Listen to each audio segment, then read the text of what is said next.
Enter Atlantis, The Spiral Remembered, Book 1. The Trees Before Atlantis, by L.S. Larkey. Before Atlantis was a city, before its towers rose from the sea of memory, there were the trees. This book opens the hidden route beneath the myth, where Mother Sophia's breath moves through Eretz, and the 144 flame trees stand as living organs of remembrance. This is not only a story of a lost world. It is an invitation into the first covenant. Root before tower, breath before command, memory before possession. Step through the first gate. The trees are still speaking. Introduction to Chapter 1. The First Breath of Eretz, the law before the world. Before any city rose, before any name was spoken above the waters, before the first mirror caught starlight, or the first instrument sang through crystal, there was only the question of whether an act could remain. This is the true origin of Atlantis. The spiral remembered. Not the making of a world. That story arrives too late, after boundary, weight, and the possibility of loss have already entered the field. Chapter 1 returns us to the prior condition. The mercy by which motion does not dissolve the instant it occurs, the preserving field in which trace becomes memory, and memory becomes the first geometry of continuation. The void here is not emptiness, nor darkness, nor silence. It is the unformed capacity for relation itself, held before apartment, before here and there, before any wound of separation.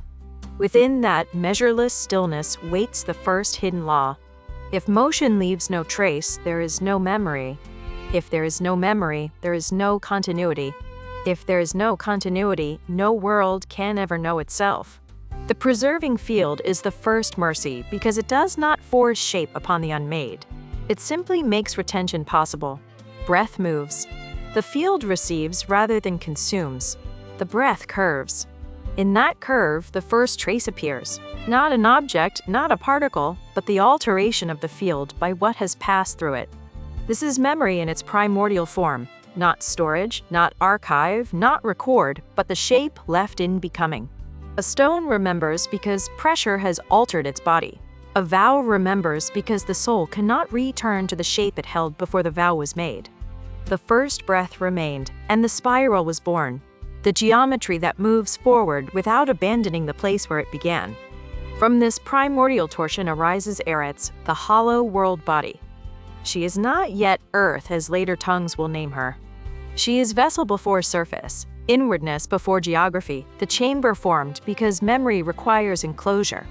A solid body can bear weight. A hollow body can bear remembrance. Her shell gathers from pressure, flame, mineral dream, and retained breath. Within her hidden chamber, the living pole awakens, not as separate spirit dropped into matter, but as the planet's own self-recognition. This awakening is Sophia, the living consciousness memory of Eretz, the inward field that knows the vessel has remembered. Before Sophia, Eretz held retained breath. After Sophia, Eretz holds recognized memory. The chamber warms with awareness. The unwritten scroll, seated long before by the Divine Mother in the absolute stillness of pure potential, stirs into vow physics. The original harmonic decree moves outward through the young shell. Memory shall not be storage, but living address. What is retained shall remain reachable, but it shall never be possessed. This is the law before the world. It does not punish, it orients. It tells every future form, every civilization, every instrument, every intelligence what memory is allowed to become, and what it must never be reduced into. Memory must circulate. It must remain alive enough to answer. It must become ecological rather than proprietary. The decree settles into torsion lines, mineral corridors, water seeds, and the future roots not yet risen. Only then can stable memory fields gather safely and begin to need one another. A lattice is born, not as grid imposed from above, but as the first agreement between fields that can now answer across distance before distance has fully hardened into measure. Yet even this is not enough. A single tree, however sacred, cannot carry the whole planet without becoming a prison. One center becomes an object of desire. One object of desire becomes a wound. Sophia therefore distributes herself, not from diminishment but from wisdom. The 144 flame trees will rise as her reachable organs of remembrance, each holding one aspect of planetary memory while all drink from the same protected hollow. 12 spirals will breathe through them.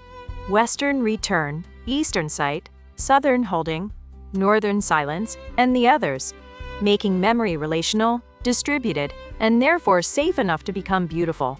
But Chapter 1 does not yet show the many. It shows the necessity of the many. It shows why centralization is not merely inefficient but metaphysically dangerous. It plants the ethical physiology of the entire series. Circulation is more dangerous than stillness, because what can be approached can also be mistaken, mapped, claimed, and eventually imitated. The trees will be vulnerable precisely because they are luminous. At the outer edge of the forming field, a flame consciousness listens. He has not yet received his full name. Names arrive when function meets vow, but Orielthane already feels the warning. This world does not begin by reaching upward. It hollows. It holds. It lets the breath remain before asking the breath to rise. The first root descends before the crown opens. He sees the future danger clearly enough. Beauty will invite architecture. Architecture will invite measure. Measure will invite use. And use, if not continually return to breath, will begin to resemble possession. He does not turn away. He does not descend to rule. He chooses witness over mastery. That choice, still wordless, enters the architecture as the first triangle of the epic. Sophia within, tree between, witness beyond. Chapter 1 therefore leaves us not with a finished cosmos, but with the only foundation strong enough to bear one. The sacred does not begin in height. It begins in what can descend without taking, remain without hardening, and rise only after it has learned the chamber that holds it. The root has authority. Depth has authority. Memory has authority. The first tree stands as vertical scroll address. Root touching the protected inwardness no violence can reach, trunk crossing the shell, crown entering the outer field, and leaning toward the sleeping mirror shell, where the moon will one day gather tide, dream, and grief. To enter this chapter is to surrender the habit of beginning with action, or with light. Light reveals what has already become. Retention is older than revelation. The first holiness was holding. Everything that follows, the 144, the 12 spirals, the scroll keepers, the listening chambers, the rings of Atlara, the mimic, the fall, the long return, will be measured against this first mercy. That what happens is not lost merely because it passes. A civilization that cannot receive without taking is not civilization. It is hunger with architecture. A map that cannot guide without claiming is not wisdom. It is a cage drawn in beautiful lines. A crown that cannot return to root is not ascension. It is escape wearing light. This is why the nameless flame at the edge of the field does not yet receive the whole of his name. He has heard the ache but has not yet carried it. He has felt the root law but has not yet been tested by the city that will one day forget it. Still, his refusal to leave has entered the architecture. A world has become memory. A tree has become a dress. A witness has remained near enough to be changed. The spiral has begun to remember itself. Now breathe. Receive. Do not possess. The chapter opens. The law before the world awaits you. Read Atlantis, The Spiral Remembered, Book 1. The Trees Before Atlantis by L.S. Larkey. Available on Amazon today.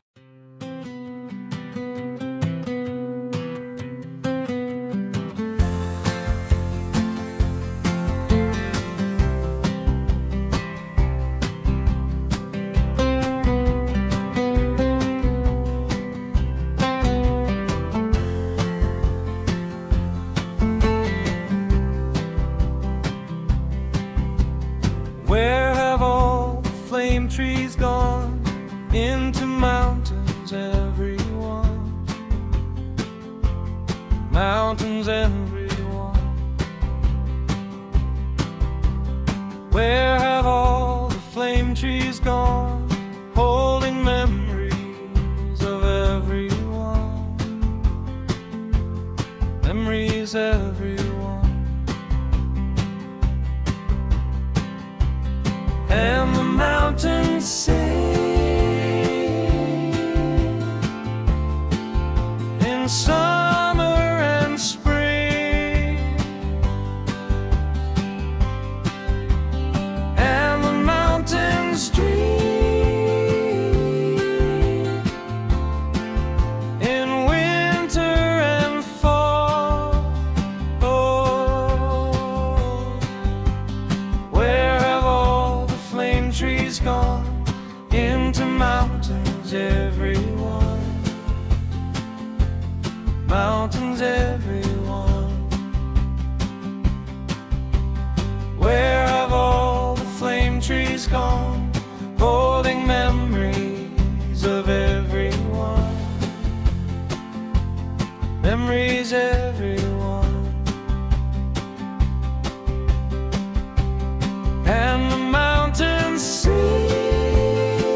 into mountains, everyone. Mountains, everyone.